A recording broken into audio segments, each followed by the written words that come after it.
One of the most memorable on-screen relationships was the one between Moesha and Quinten Richardson. Moesha fans were more than convinced by the on-screen chemistry between Brandy and rapper Fredro Starr, who played Q, so much so that many believed they dated in real life.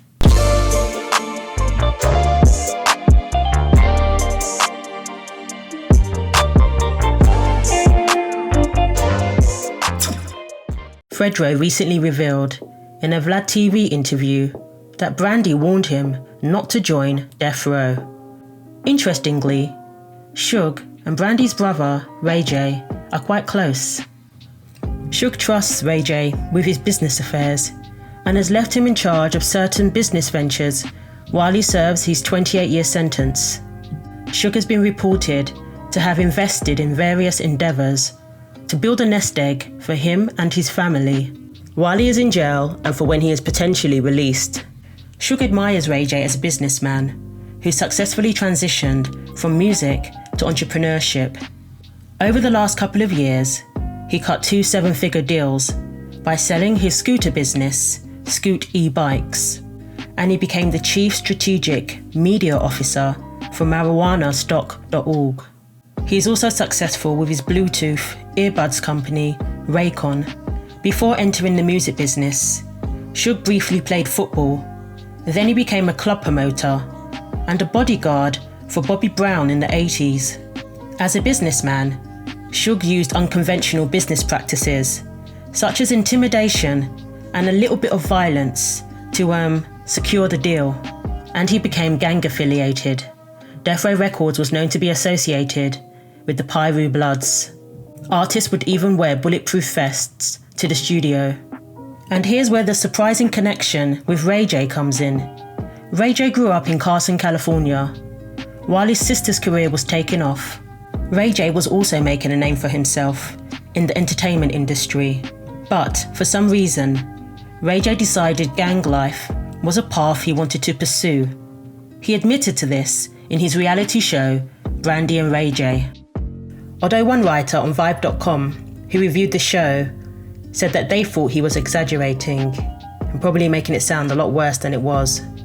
He also alluded to it in the 2008 song, Where You At, featuring The Game. The song pays tribute to West Coast gangster rap. In an interview with LA Times, Ray J denied being in a gang. Although he denied being in a gang, the interviewer pointed out that he was dressed in a red bowler hat, a black t-shirt, and baggy black jeans. This was the style of the Piru Bloods at the time. Apparently, in a 2011 Breakfast Club interview, he also admitted some gang affiliations, but said he didn't want that to be the focus. The interview has since been deleted. He did sound pretty gangster when he called up the Breakfast Club, threatening Fabulous. When you want to disrespect me and the money team, and we got 7 Rolls Royces outside and we just made 350 racks on the... Don't disrespect me. I'ma smack you up again, fool. But that's another video. Suge was affiliated with the same gang, so that may be where their paths crossed. Ray J is also Snoop Dogg's cousin, so maybe he introduced him to Suge when he was with Death Row himself. But can you explain to us again how Snoop is related to you? We all from Mississippi. That's not a cousin. No, we're all from Mississippi. We all got relatives in Greenwood. We have relatives in Jackson. We have relatives in Macomb. Are you blood relatives? We blood relatives.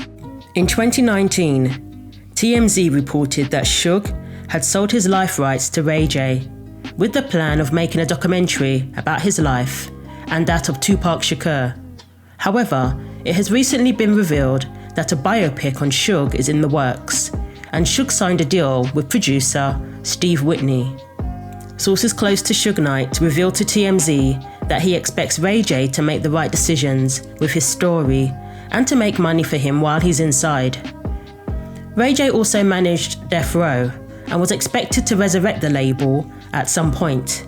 Remember when Ray J was on the Wendy Williams show, relaying messages to her from Suge?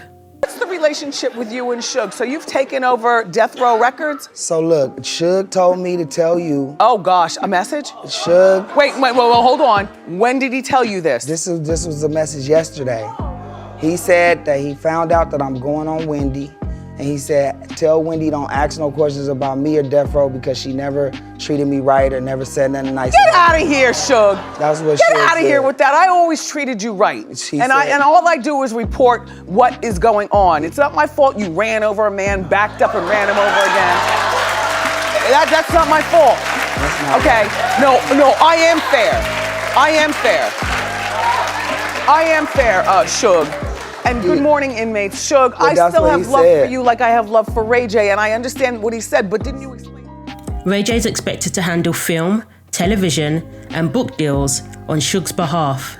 It's not clear how involved Ray J is in the new biopic project, but no doubt he and Suge are close both professionally and personally, and probably consider each other family. But back in the 90s, Ray J's sister, Brandy, did not think Death Row Records was a good place for an artist to be, despite it being one of the biggest rap labels of all time. Fredro Starr, in the recent Vlad TV interview, said Suge wanted to sign him. At the time, he was signed to Def Jam and was actually being mentored by Grandmaster Jay. Suge offered to get Fredro out of his contract, and we know the methods that he uses to do that. Kind of in the same way he managed to get Dre out of his contract with Ruthless. Remember, there were some lead pipes and baseball bats involved. You need to be over here with us. Right. You know what I'm saying? I was like, yo, I'm already on, Def Jam. I'm rolling with Jam Master Jay already. You know what I'm saying? So he was like, don't worry about that. Yeah. I'm like, yo, word, don't worry about that. I was on Moesha and I mentioned it to her, and she was like, nah, don't do that. So Fredro told Suge that it wasn't for him and that he was repping Def Jam. Fredro was also good friends with Tupac Shakur, but for some reason, Tupac wasn't really pushing for him to join Death Row, despite them being good friends. So that's an indication that maybe he wasn't too enthusiastic about it. Maybe he himself didn't think it was a good idea. And as for whether Fredro and Brandy had an off-screen relationship, Fredro did say that they hooked up in an interview in 2008. He said that they hooked up, but she was with Wanye from Boyz II Men at the time, so nothing came of it.